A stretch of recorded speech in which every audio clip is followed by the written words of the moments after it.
नमस्कार दोस्तों, एक बार फिर से आपका स्वागत है आपके अपने YouTube चैनल संकल्प सफलता का धनराज पालीवाल सर जी के साथ। आप सभी ने जो स्नेह देकर प्रोत्साहन दिया उसके लिए आपका आभार। आज हम क्रिया और उसके प्रकारों के बारे में पढ़ेंगे। क्रिया काफ़ी महत्वपूर्ण टॉपिक है। प्रायः विद्यार्थियों में अकर्मक तथा सकर्मक क्रिया की पहचान को लेकर द्विधा रहती है।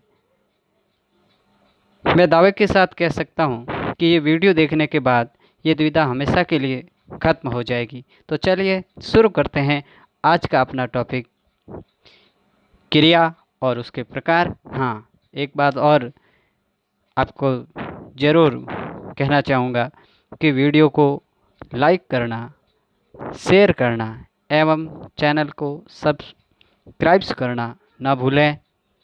चलिए शुरू करते हैं क्रिया और उसके प्रकार। क्रिया क्रिया शब्द संस्कृत की क्रि धातु से बना है, जिसका शाब्दिक अर्थ है करना। अर्थात जिन शब्दों से किसी कार्य के करने तथा होने का बोध हो उन्हें क्रिया कहते हैं। जैसे हंसना, खेलना, दौड़ना, पढ़ना, उठना, बैठना आदि।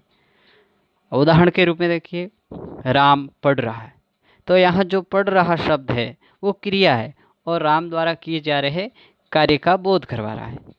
अगला जो वाक्य है, राधा दूध पीती है, तो यहाँ पीती है ये शब्द क्रिया है और यहाँ राधा द्वारा जो काम किया जा रहा है उसका बोध करवा रहा है। श्याम नहाता है, तो यहाँ नहाता शब्द जो श्याम द्वारा किए जा रहे कार्य को का बोध करवा रहा है।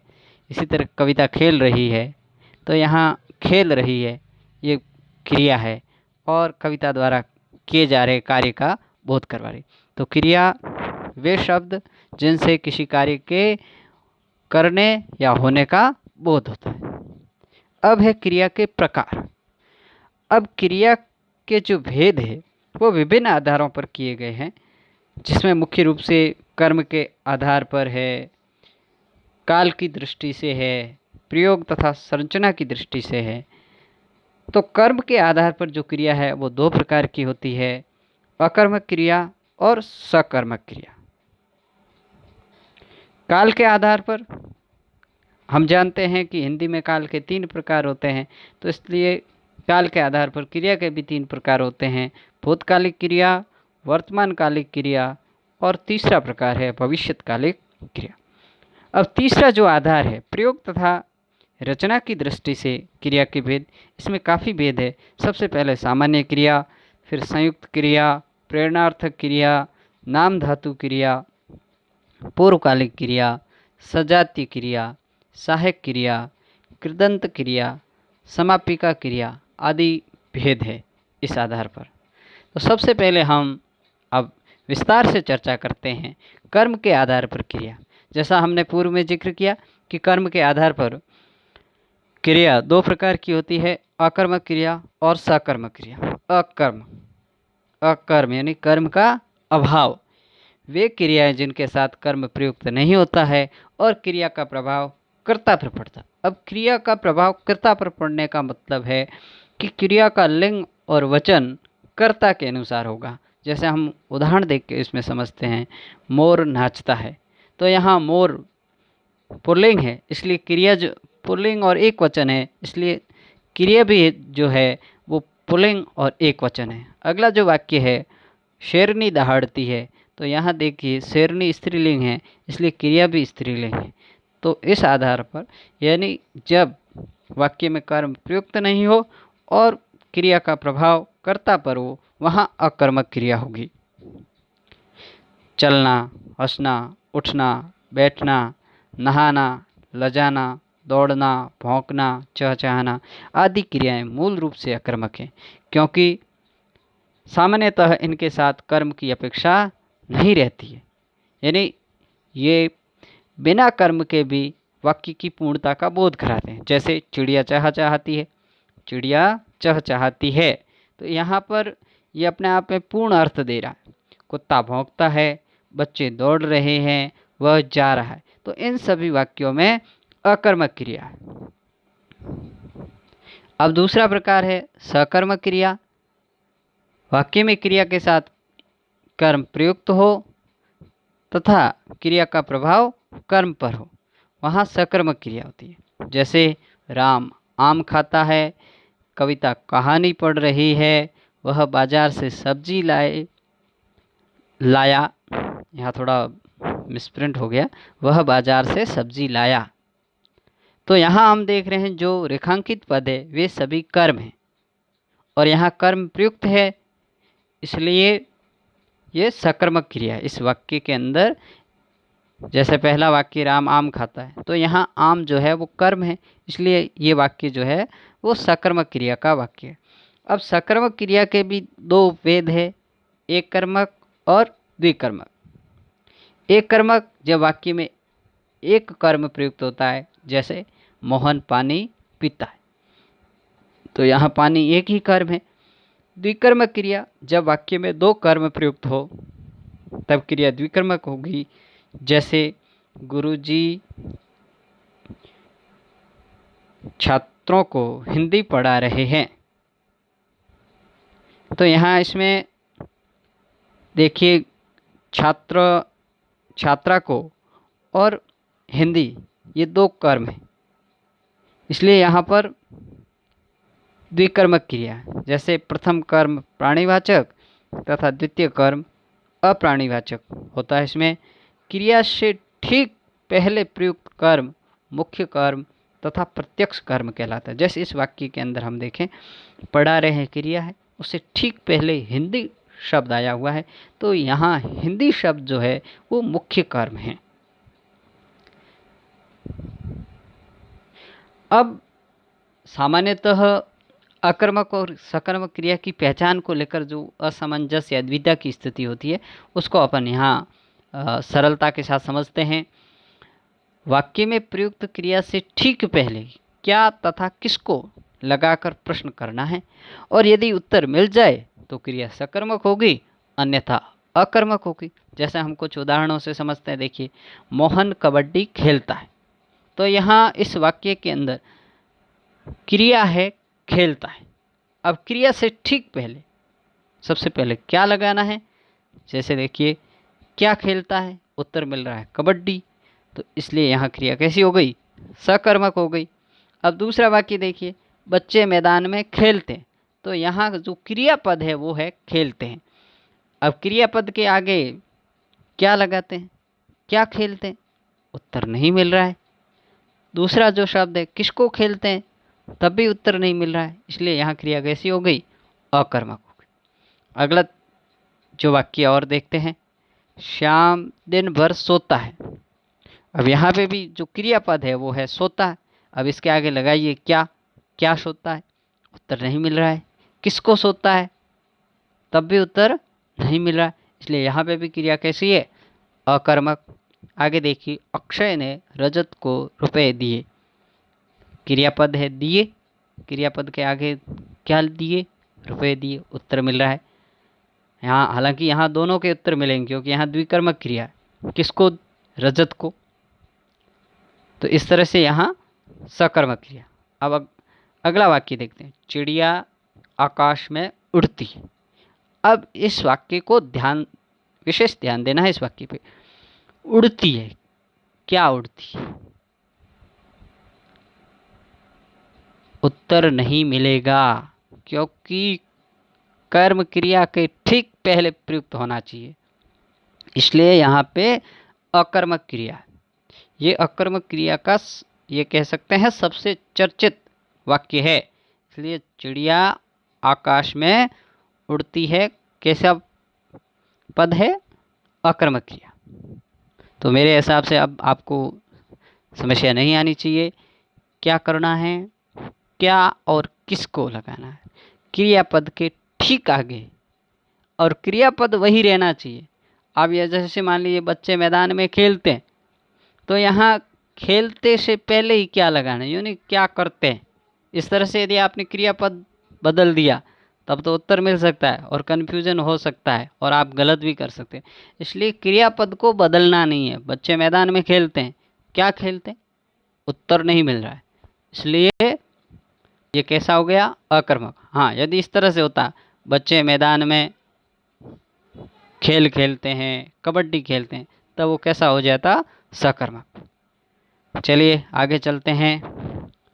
अब एक और प्रयोग देखिए, वाक्य में दो ही पद हो तो जवाब मिलने पर भी क्रिया अकर्मक ही होगी। जैसे चांदी घिसती है, रस्सी ऐंठती है, चंदन घिसता है। इन सभी पदों में क्रिया अकर्मक ही है। कारण क्या है? केवल दो ही पद है। जब वाक्य में दो ही पद हो तब क्रिया कैसी होती है? अकर्मक। अब इसकी यदि हम संरचना को बदल दें तो ये सकर्मक रूप में भी हो सकते हैं। जैसे सुनार चांदी घिसता है, क्या घिसता है? चांदी घिसता है, तो उत्तर मिल रहा है और पद भी बढ़ गए। बालिका रस्सी ऐंठती है, पुजारी चंदन घिसता है, तो ये इनका क्या हो जाएगा? सकर्मक रूप हो जाएगा। अब काल की दृष्टि से क्रिया के तीन भेद है: भूतकालिक क्रिया, वर्तमानकालिक क्रिया, भविष्यत्कालिक क्रिया। तो सबसे पहले हम पढ़ते हैं भूतकालिक क्रिया के बारे में। क्रिया का वह रूप जिससे बीते हुए समय में कार्य के संपन्न होने का बोध होता है, वह भूतकालिक क्रिया होती है। जैसे शालिनी बाजार गई थी, तो था थी थे आ रहा है, इसलिए भूतकालिक क्रिया है। वर्तमानकालिक क्रिया, क्रिया के जिस रूप से कार्य के वर्तमान समय में संपन्न होने का बोध हो, वहाँ वर्तमानकालिक क्रिया होती है। जैसे राधिका गाना गाती है, अब क्रिया यहाँ है आ रहा है, इसलिए वर्तमानकालिक क्रिया है। अगला जो प्रकार है भविष्यत्कालिक क्रिया, क्रिया का वह रूप जिससे कार्य के आने वाले समय में होने का बोध हो, वहाँ भविष्यत्कालिक क्रिया होती है। जैसे रजत कल जोधपुर जाएगा, तो वाक्य के साथ जाएगा यानी आने वाले समय में कार्य होने का बोध हो रहा है, इसलिए भविष्यत्कालिक क्रिया। वे अगले दिन आएंगी, तो यहाँ पे भी भावी समय में कार्य के होने का बोध हो रहा है, इसलिए यहाँ पे भी भविष्यत्कालिक क्रिया है। आगे हम पढ़ते हैं प्रयोग तथा संरचना की दृष्टि से क्रिया के भेद। सबसे पहला भेद है सामान्य क्रिया।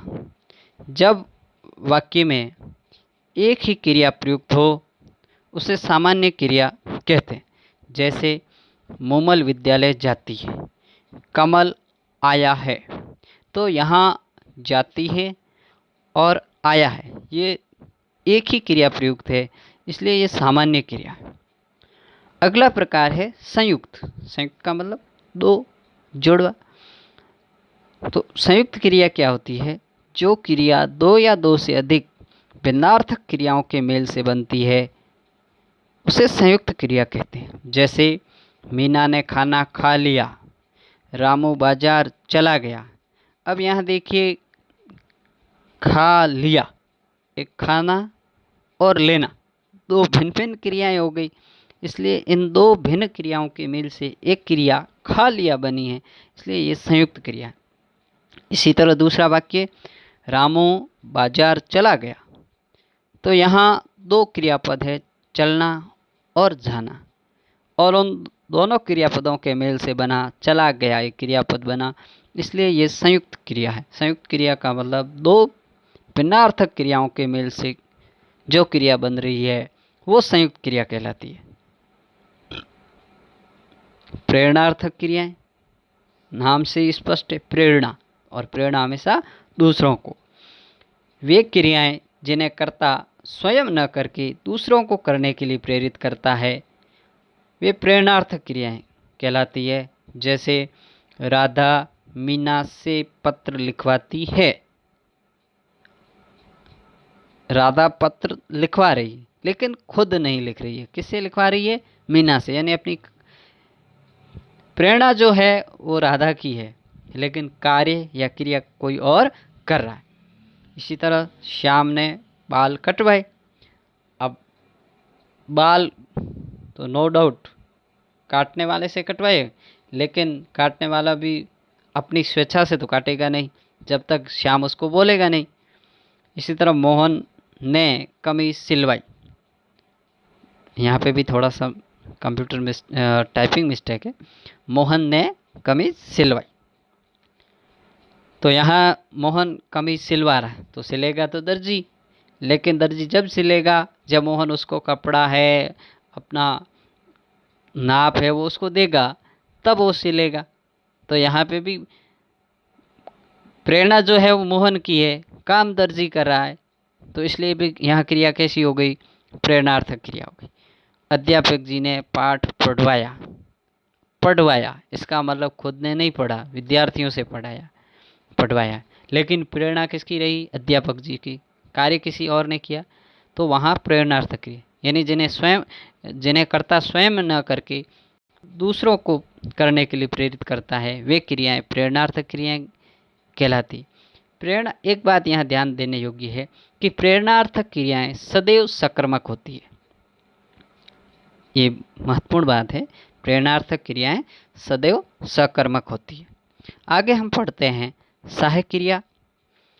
किसी भी वाक्य में मूल क्रिया की सहायता करने वाले पद को सहायक क्रिया कहते हैं, और इस क्रिया का सबसे महत्वपूर्ण जो है बात है वो ये है कि क्रिया के काल का बोध करवाती। जैसे यहाँ देखिए, सोहन पढ़ता है, अब है जो यहाँ पर सहायक क्रिया है, और साथ में भी इससे ये पता चल रहा है कि ये जो क्रिया है वो वर्तमान में हो रही है, इसलिए काल का बोध करवा रही। दूसरा वाक्य, वो बाजार गया था, तो यहाँ था जो है वो सहायक क्रिया है, और साथ में ये भी बोध करवा रही है कि काम है वो बीते हुए समय में हुआ है। आगे पूर्वकालिक, पूर्व यानी पहले, काल यानी समय। तो किसी वाक्य में दो क्रियाएं प्रयुक्त हो तो उनमें पहले संपन्न होने वाली क्रिया पूर्वकालिक क्रिया कहलाती है। जैसे मिलन नहाकर विद्यालय गया, मिलन नहाकर विद्यालय जाता है, तो इसका मतलब पहले वो नहाता है और उसके बाद विद्यालय जा रहा है, लेकिन पहले कौन सी क्रिया हो रही है, नहाना हो रही है, इसलिए नहाकर यहाँ पर जो है वो पूर्वकालिक क्रिया। राधा खाना खाकर सो गई, यानी राधा ने पहले खाना खाया और उसके बाद सो गई।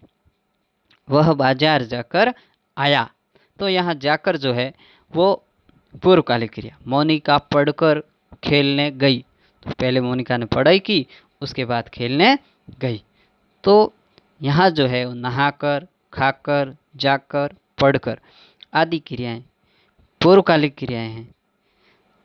पूर्वकालिक क्रियाओं के साथ कर तथा के जुड़ा रहता है। अब है नाम धातु क्रिया। नाम धातु क्रिया, नाम का मतलब संज्ञा, तो ऐसे क्रियापद जो संज्ञा, सर्वनाम, विशेषण आदि से बनते हैं, वे क्रियापद नाम धातु कहलाते हैं। जैसे रंग संज्ञा है, उसे क्रिया बनी रंगना। लाज संज्ञा है, उससे क्रिया बनी लजाना। अनुकरणवाचक शब्द जो है बिलबिलाना, शर्माना, खटखटाना, हाथ से हथियाना, अपना से अपनाना, चमक से चमकाना, गुदगुदी से गुदगुदाना, ये जो शब्द है वो नाम धातु पद है। जैसे साहूकार ने किसान की जमीन हथिया ली, तो यहाँ हथिया ली हाथ से बना हुआ शब्द है, हाथ संज्ञा है और उससे बनी हुई क्रिया, इसलिए नाम धातु क्रिया। मोहन खटखटाता है, कोई भी चीज़ है, चाहे वो दरवाज़ा है, कोई टेबल है, उसको खटखटाता है, तो यहाँ खटखट से बना है, इसलिए भी ये नाम धातु क्रिया। अगला जो प्रकार है सजातीय क्रिया, यानी एक ही जाति की वे क्रियाएं जहाँ कर्म और क्रिया दोनों एक ही धातु से मिलकर बने हो, वे सजातीय क्रिया कहलाती। जैसे श्याम ने जोर की हंसी हंसी, भारत ने आज़ादी की लड़ाई लड़ी, तो लड़ाई लड़ी, हंसी हंसी, खेल खेला, चालें चली। तो जब क्रिया और कर्म एक ही धातु से मिलकर बने हो, उस क्रिया को सजातीय क्रिया कहा जाता है। आगे है कृदंत, वे क्रियापद जो क्रिया यानी धातु शब्दों के साथ प्रत्यय लगने से बनते हैं। जैसे चल से चलना, चलकर, चलता, दौड़ से दौड़ना, दौड़ता, दौड़कर आदि। जैसे नदी का बहता जल शुद्ध होता है, तो यहाँ बहता जो है वो कृदंत है। तालाब में खिलता हुआ कमल मनमोहक है, तो यहाँ खिलता हुआ ये कृदंत क्रिया है। इन्हें असमापिका क्रिया भी कहते हैं, क्योंकि ये वाक्य की समाप्ति का बोध नहीं करवाते। अगला जो प्रकार है वो समापिका क्रिया। जो क्रियाएं वाक्य के अंत में प्रयुक्त होकर या रहकर वाक्यों को समाप्त करती है, समापिका क्रियाएं कहलाती है। जैसे पतंग आकाश में उड़ती है, तो यहाँ उड़ती जो है, उड़ती है जो समापिका क्रिया है। हिमालय की बर्फ पिघल रही है, तो यहाँ पिघल रही है ये जो पद है वो समापिका क्रिया है। अगला एक और प्रकार है क्रियार्थक संज्ञा। जब धातु में ना जुड़ने से बनती है, ना शब्द या ना प्रत्यय जुड़ने से बनती है, जब क्रिया संज्ञा की तरह प्रयुक्त हो तब वो क्रियार्थक संज्ञा कहलाती है। जैसे हम उदाहरण के माध्यम से समझते हैं, टहलना स्वास्थ्य के लिए लाभदायक है। तो यहाँ जो टहलना लग तो क्रिया है, लग तो क्रिया रही, लेकिन वो संज्ञा की तरह प्रयुक्त हो रही है, इसलिए इसे क्रियार्थक संज्ञा कहा गया है। इसी तरह वतन के लिए मरना गर्व की बात है, तो मरना यहाँ जो पद आया हुआ है वो भी क्रियार्थक संज्ञा है। धन्यवाद आप सभी का। हमारे साथ जुड़े रहिए। इस चैनल के माध्यम से आपको हिंदी, मनोविज्ञान एवं सामान्य ज्ञान से जुड़े हुए टॉपिकों के बारे में पढ़ाया जाएगा। आपका स्नेह बना रहे ताकि हमें सम्मेलन प्राप्त होता रहे और हम इस चैनल के माध्यम से शिक्षा की एक नई अलख जगा सकें। एक बार पुनः धन्यवाद।